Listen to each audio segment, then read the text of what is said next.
It's all for you. Yeah, yo. There whenever it matters, and even more when you feel like it doesn't. Protect you so you never feel like you wasn't. Know I'm right alongside you. Either that or I'm behind you, but always got you. End of discussion, nothing means more. First one to offer is shoulders for what you reach for. Thought I saw the eyes of the world until I seen yours. And know that I ain't see a better view yet. I'm with whatever, so don't ever you fret. Know that you covered, not a hurdle or a heartbreak. A change what a partake, cause none of them won't ever get comfortable in your walkway. My job is to aware you, fully loaded, prepare you for all of the above that I'm never letting get near you. But still in all, give you every advantage I found.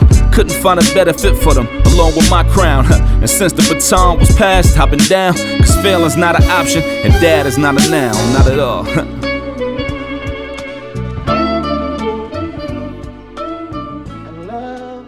Yo, welcome to another episode of Dad is Not a Noun.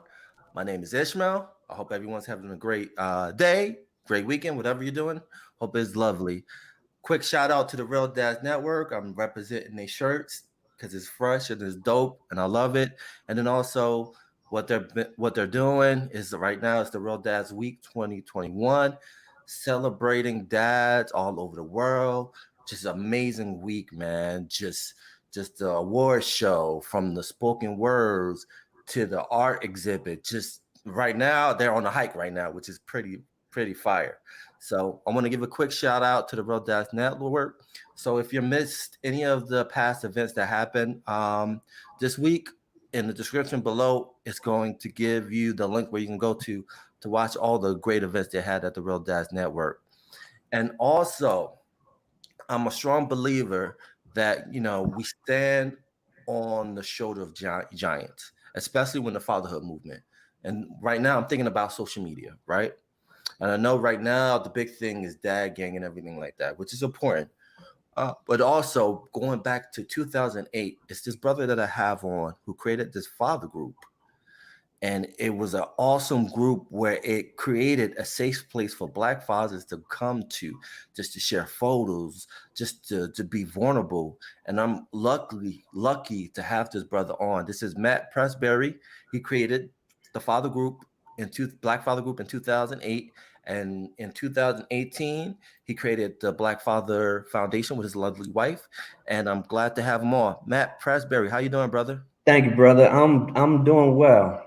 Doing very well. Real fast, as we're kind of transitioning from the pandemic, what have you learned as a father, husband, as a Black man? What have you learned through the pandemic? One thing I've learned is grace, and that is I got from a friend who uses that word pretty frequently. In 2020, that was really the word of the year. And I think that would be the thing I would say would be number one, because I think back right now as I say that toward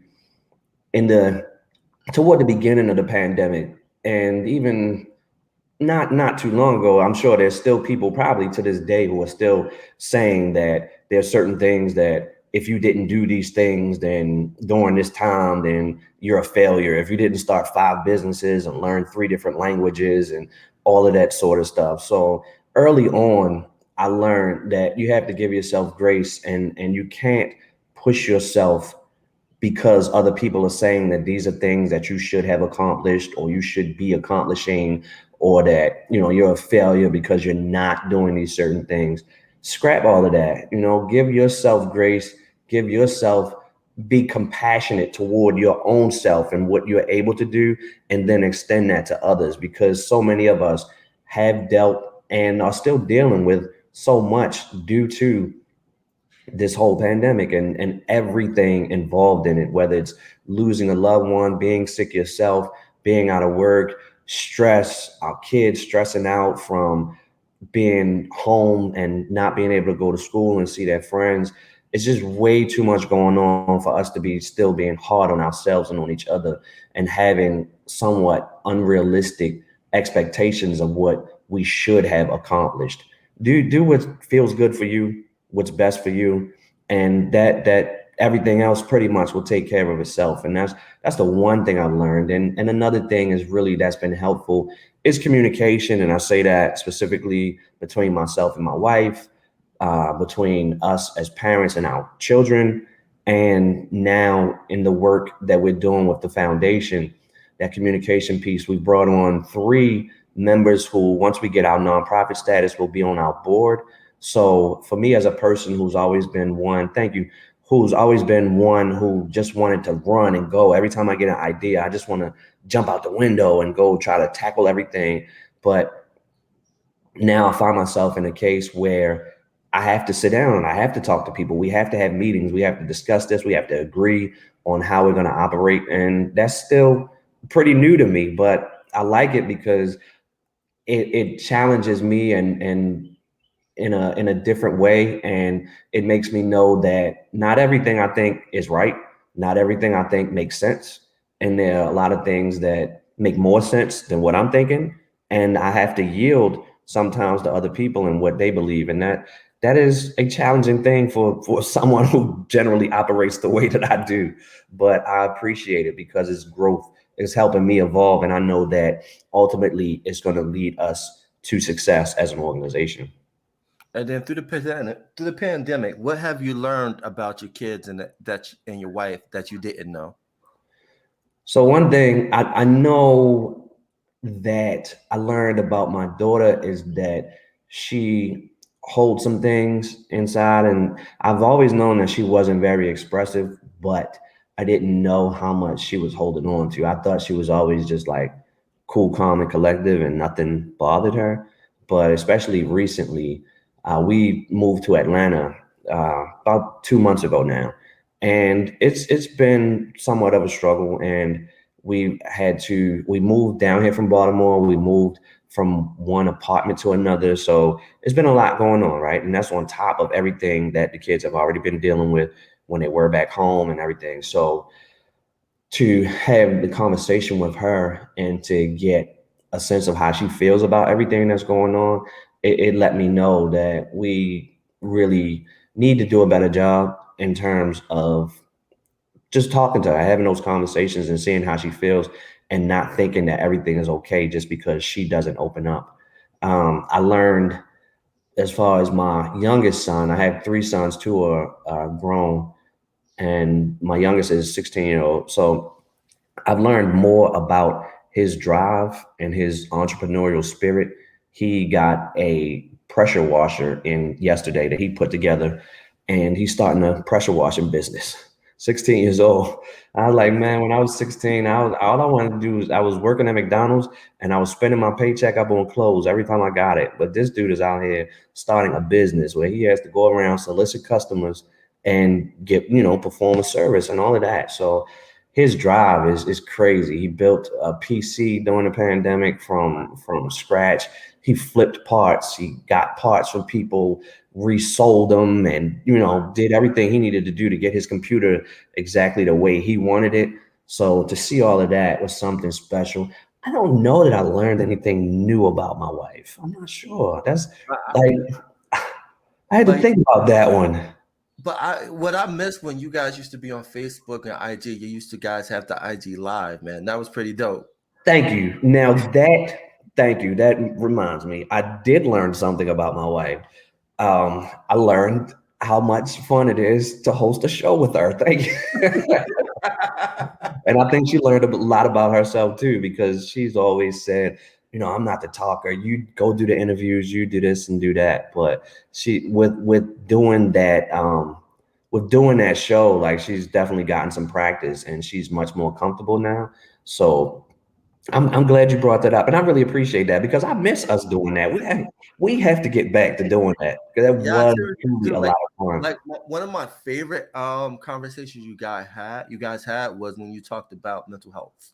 Uh-huh. She talked about her story, and then you talk about your story and how you guys came together and had the patience, how she had the patience to overcome what you were dealing with because Yeah, she understood. So can you yeah, kind of talk about that a little bit? yes. So I have had, I don't know for how long now, but I've been dealing with I was diagnosed clinically with severe depression and anxiety. Been dealing with that for quite a few years now. Actually made 2 attempts on my own life during that course. And it has been a struggle, and I know from the beginning for her it was very difficult because I always say people with depression don't understand depression. So people without it definitely can't understand it, you know, because we that go through it don't even fully understand it. So it's been a ride, really, and it's a lot that I had to learn and she had to learn as well. So one of the biggest things is learning about triggers and how not to really set a person off and take them there. And so that's goes for the person who is supporting the person that deals with depression, for them to kind of navigate through that whole process in terms of the communication and all of those sorts of things, but also for the person going through it. I know personally there are some things that trigger me, and I work to avoid them. Some people say, don't do that, do the opposite. But there are just certain things that I don't have to deal with, and I choose not to, like watching the news because I don't want to hear about death every day because that brings me down. So I just don't do it. So I had to learn that about myself, but I also had to learn how to deal with certain things because there's some things you just can't avoid, right? And you can't use depression as an excuse to treat people any kind of way. So I can't just say, "Oh, I'm gonna cuss you out because I got depression and you said good morning and I didn't feel like hearing you say good morning, so f you and blah blah blah." So there's certain things that everybody in the situation has to learn about the other person and about themselves and how best to handle it. So I give her a lot of credit for still being here with me and and putting up with me. I also give our marriage counselor a hell of a lot of credit because she has really helped us through this. Without her during this time, especially during the pandemic and us being together all the time, I don't know that I could say she would still be here with me right now. So that marriage counseling has helped a lot and really helped me not only just navigate through the marriage and the relationship and how to best deal with it, but also dealing with my depression and everything about it. Yeah, man, that's deep, man. Thank you for sharing. But Absolutely. talking about counseling, let's go back to 2008 because I think when you created that group, I don't think you see it as it when you created it in 2008. But Yeah. looking back, I see that platform being a counseling for Black fathers. So can you take me back to 2008 and why you wanted to create the Black Father group? Certainly, I never anticipated it being therapeutic in any kind of way or as much of a support group as it is today. When I first created it, I literally I looked around at mainstream media, and particularly one example that I'll never forget is looking at a magazine called Mm, Parents, right? You look in Parents magazine and see no fathers. And if you do, of course, it's a white guy, right? So there was no representation of us in a genuine, sincere manner. You know, when you would see black men who are fathers at that time, we were not adequately represented in mainstream media. It wasn't the loving black dad who takes care of his kids and everything, except for, of course, like we had Cosby Show, right? We had reruns in 2008. We had reruns of the Cosby Show, but other shows that came on, the dads that were on it, there were some where you had what Carl Winslow maybe who was a decent black representation of a black dad. But again, all of this is fictional, right? But even right, within the fictional realm, you still had those who were just buffoons, right? They would come on there, the black dad, they're there, but they're idiots and they're having these stupid conversations with their kids and treating them like criminals and all of this craziness. So oh, Uncle Phil, shout out to Uncle Phil. Yeah, gotta give him his props. But definitely. again, all of this is fictional. So in reality, we weren't represented except for if you watch a news story, it's about the dad who had all these kids and with all these different baby mothers and left all the kids and he's just a sperm donor or he's a deadbeat. And then of course what we see mostly when we look on the media and we see images of black men are those who are being locked up for something, right? So it's criminality. That's how we're mostly represented in mainstream media. And I wanted to change that. And I felt it necessary because two things. One, I always say perception shapes reality, and you can't give a fair assessment of anything with only one side of it. If you got a one-sided perspective, then that's all you can base your perception on. If all you ever heard 24 hours a day, 7 days a week was black men ain't then how do you ever come to the conclusion that we're anything but that? You can't.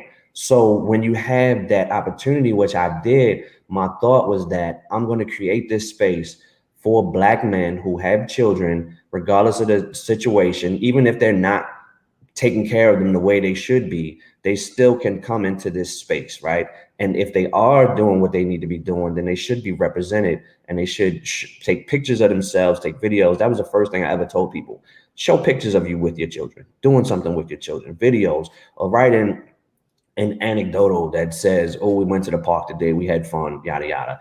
And in doing so, you provide that representation of yourself. You're telling your own story in your own words and your own images, and nobody has to do that for you. Nobody can really truthfully misconstrue that, right? People can say whatever they want, but if I show you a picture and I'm out with my child, I'm with my child, right? Now, it could be for show, but either way, you're still taking that time to be with your child. So that means something. You've taken time out of your day for whatever reason it is, whether it's just because you want somebody to look at you as a hero or whatever it is. You've taken your time to be with that child. And that's important to that child, too, just as important as it is to get that image out there. So that's what I really wanted fathers to do. And everything that it has become today is not, no, I'll be lying if I said I didn't have some expectation that the other phrase that I use is being resources to one another, right? Yeah. So it's finding out information, whatever. I need a lawyer who's got a lawyer who can help me out, or I'm doing this, whatever. But to the level that it's gotten to, and to the extent where we're now even working to bring in a therapist, and shout out to Dear Fathers who we've connected with. Speaking of the collaborations and working together, we've connected with Dear Fathers, and they have a program they call Straight Mental. So they've gotten a therapist who actually will be coming into the Black Fathers group to hold sessions with fathers. And the first thought that I had was on grief and loss, because during this pandemic, we've had many posts from fathers who are saying that they've lost a child, lost a parent, lost a sibling.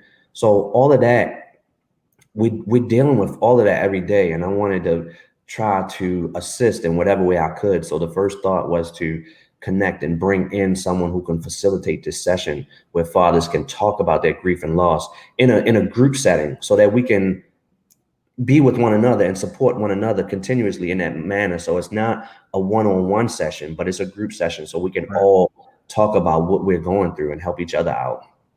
Definitely. Shout out to the Dear Fathers for doing what they're doing. Yes. They're doing Yes. great things. Also, quick shout out again to the Real Dads Network, because they have the Real Dads Club Mm. for basically 12 months.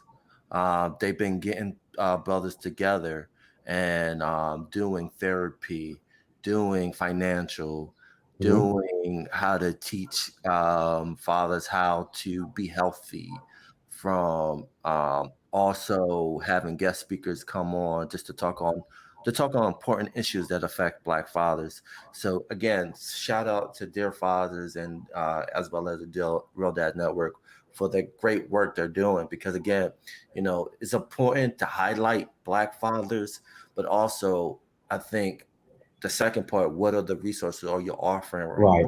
to Black fathers to create a space for them to feel comfortable, to to be vulnerable. And I think that's Yeah. important. And I think with Black fathers in 2008, I think that was a trailblazing moment, because now you created this platform on the social media that, I don't know if you saw like the future ahead, how important it is now today. Whether you go on Instagram, you go on Twitter, there's a Black father group movement that's Yeah. there. So I think it goes back to you. Thank And the you. important reason why I wanted this conversation with you to let people know that it started from somewhere. It wasn't something that, someone just created out of the blue. And no, so we were all inspired by somebody, right? Yes. I think that's important. And I think one things that's left out is like we forget to tell the narrative of people that we were inspired by. Yes, and I appreciate that because I have said that myself, and I firmly believe it. And that's not a brag in any sense, but I believe it to be a fact. When I looked around in 2008, I literally looked around and looked for other things because I'm not one who ever feels the need to recreate the wheel. If it Right. was already a group out there that was doing what Black Fathers does, I would Right. have joined and I would have just been a part of that. There wasn't anything like that in the social media sphere, right? That I saw.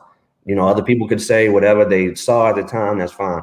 But I did not see anything like it. And I know for a fact, even in the first few years that we operated Black Fathers, there weren't or there wasn't this level to which people aspire to say, hey, look at me, I'm a proud Black father, I'm doing this with my kids, outside of being members of that group. Now, today, just like you said, there's stuff everywhere and it's specific to Black men. And I really had to deal and still deal to a large degree, not I won't say a large degree, but to some degree, with people who still question why is it just Black fathers? Why isn't it this and why isn't it that?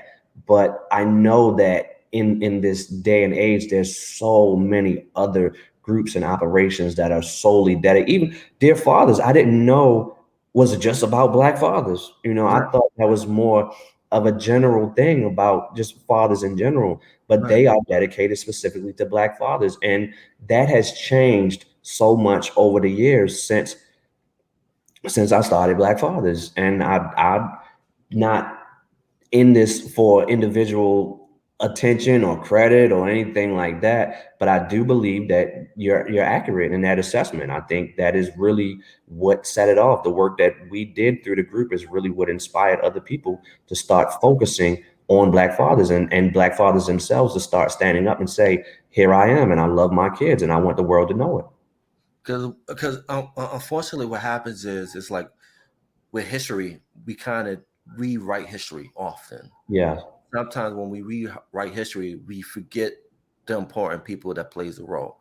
Like for example, when you talk about the fatherhood movement, like shout out to Derek Phillip because he's like a great Yes. resource when it comes to the fatherhood movement. Um, I go back to like the Million Man March, Mm. which no one talks about. Like last year was a 25-year anniversary of the Million Man March, which to me, studying is that kind of started the the transition of Black father movements Hmm. in that time period. Then you start seeing organizations all over the country creating platforms dedicated to Black fathers. And then over time you start seeing organizations doing like daddy daughter dances Yes. in New York, Philadelphia, Chicago. And so I think the most important thing is that we have to draw those connections together, because if not, those stories from the past are going to be lost, and then Right. those people that played an important role, they're going to pass away. And so Yeah. who's going to tell those stories? And I Yep. think it's important for like people like ourselves and you to tell those stories that you know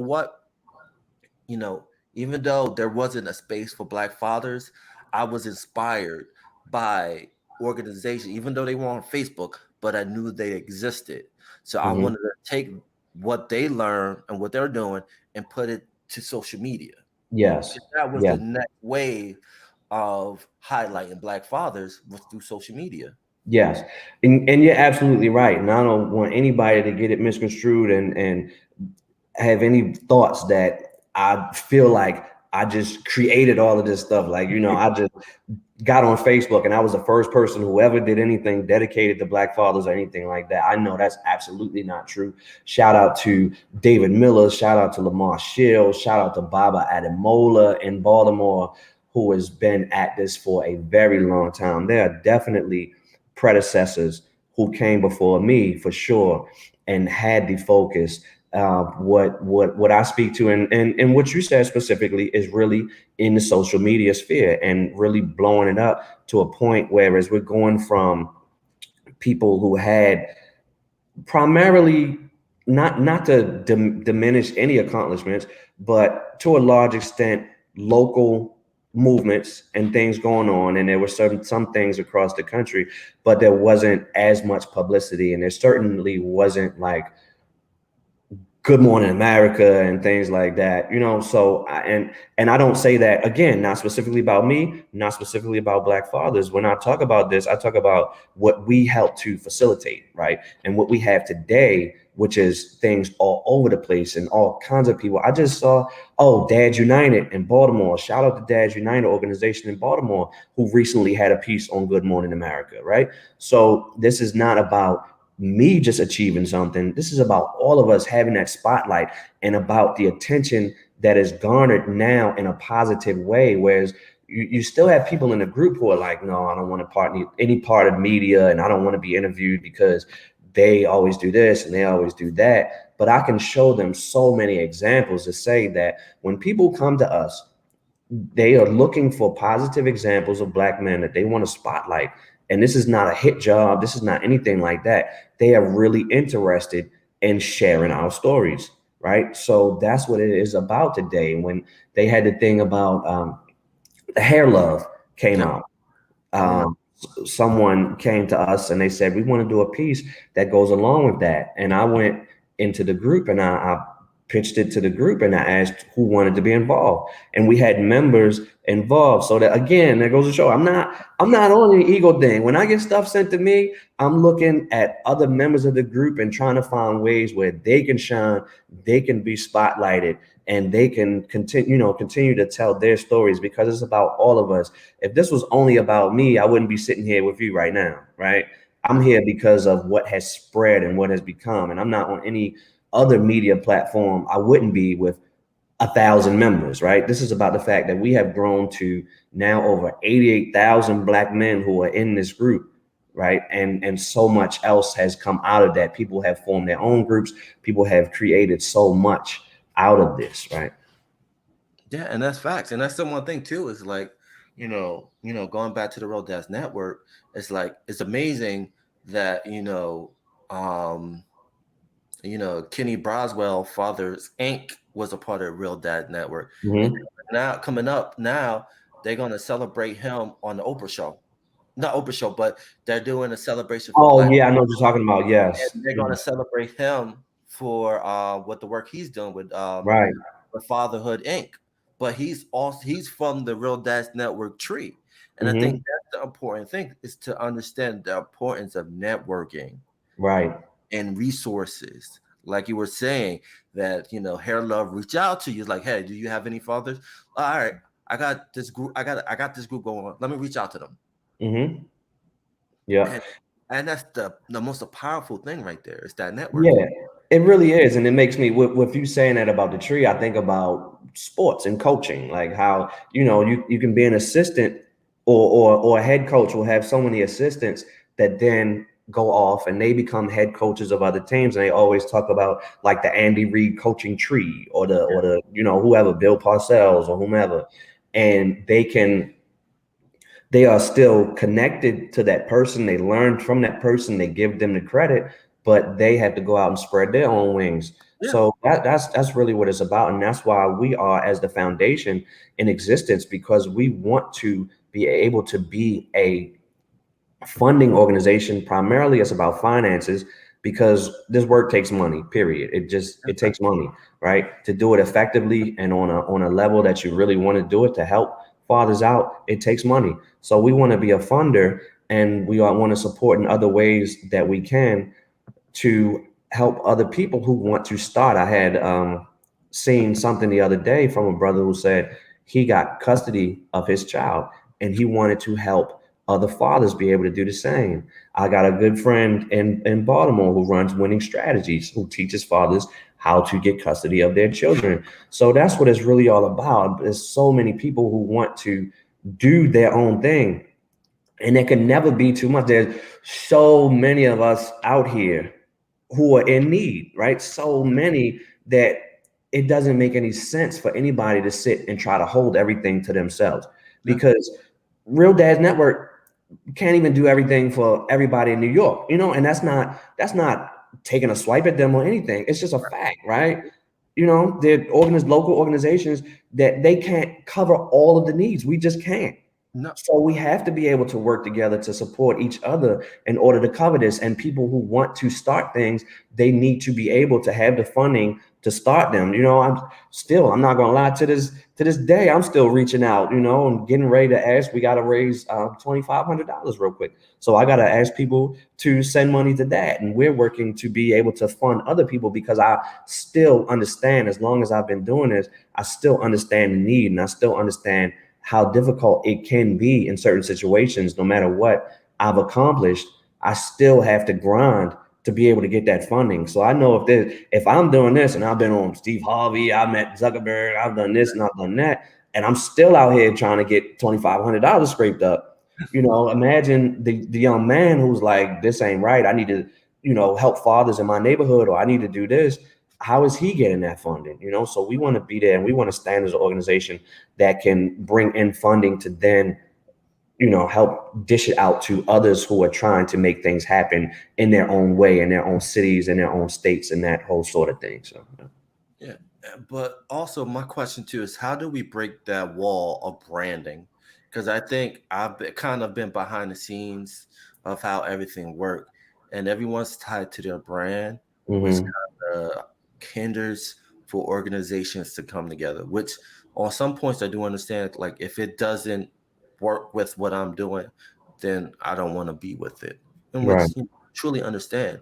But at the same time, if your philosophy is to change the narrative, right? And a Mm-hmm. part of changing the narrative is giving resources. Yes. So, again, my question to you: how do we break that wall of branding so organizations can come together to overall give resources to fathers, Black fathers, who basically fall through the cracks? I think you have to do your best to understand that it's not about you, and it's so much bigger than you, right? While maintaining a balance, because as you said, we do have to, and it can be difficult, because you do have to learn how to say no. And I'm still working on that, because I want to say yes to everything. I want to do everything for everybody. I want to help everybody. And that's just who I am as an individual. So part of it is about who you are as a person and how you feel about things. But there are times when you do have to say, this is just not in our wheelhouse. But then it goes back to the networking piece, because if you collaborate with people, it's not necessarily a no, it's a maybe I can't do it, but I can send you to this person who can. That is their expertise, that is their lane. Let me introduce you.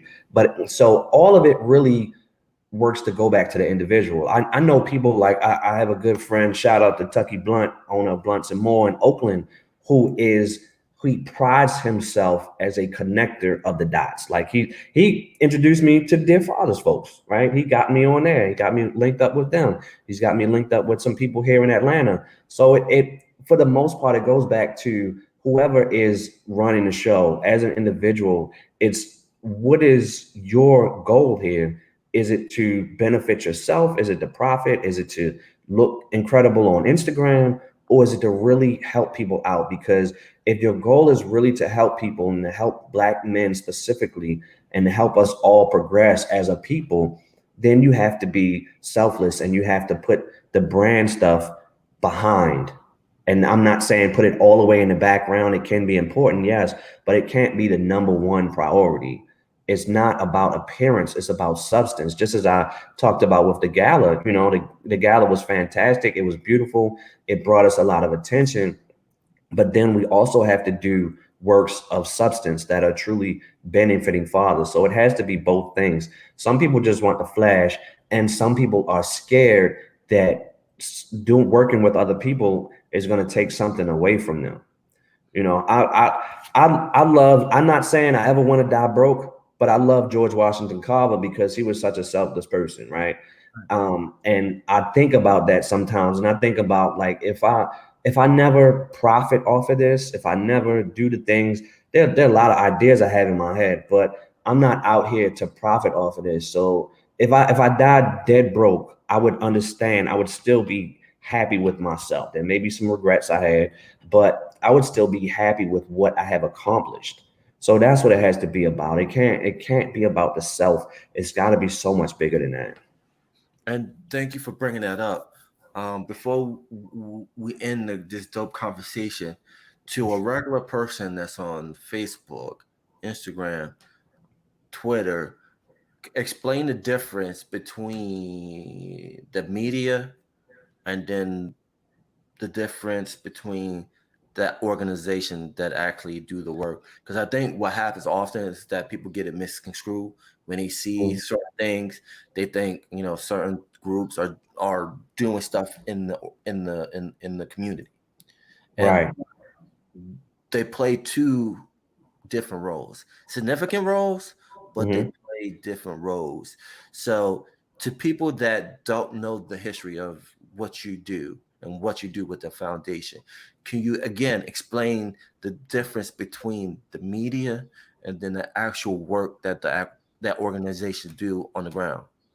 Certainly. And part of that, if I'm really understanding, I would say that part of that whole dichotomy is why I started the foundation, because I've felt like for a long time I felt like I was just running a group, right?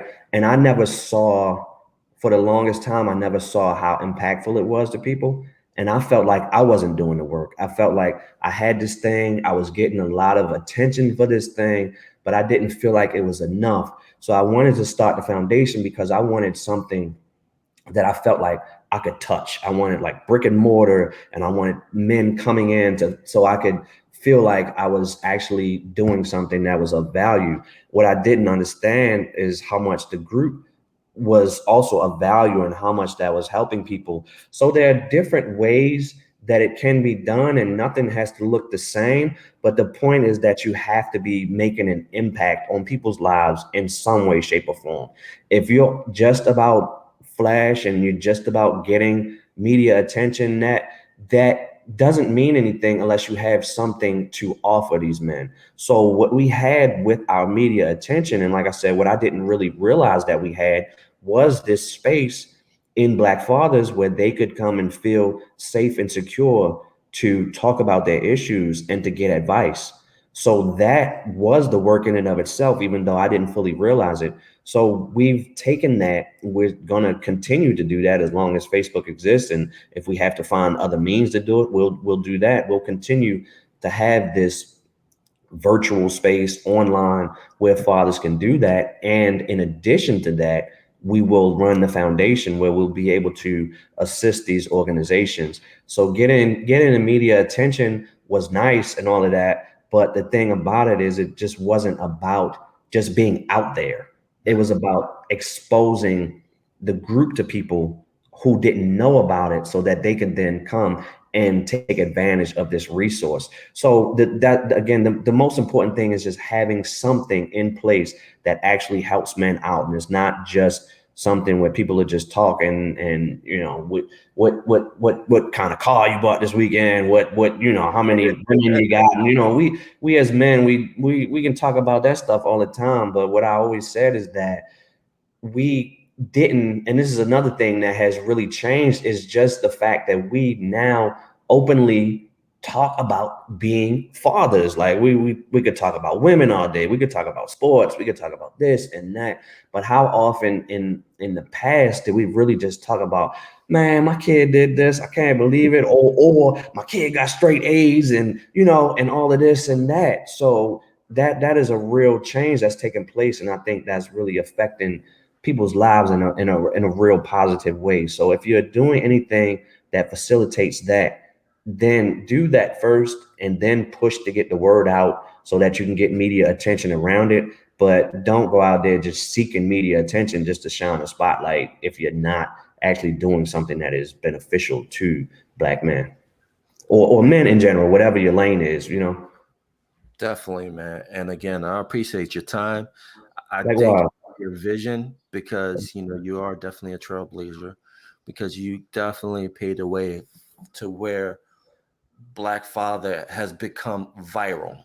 Keep it real. Black Father has become viral, and I appreciate you being that person that thank played a you. critical role on that. So, but before we go, how can people find you, and what do the organization got going on in the future?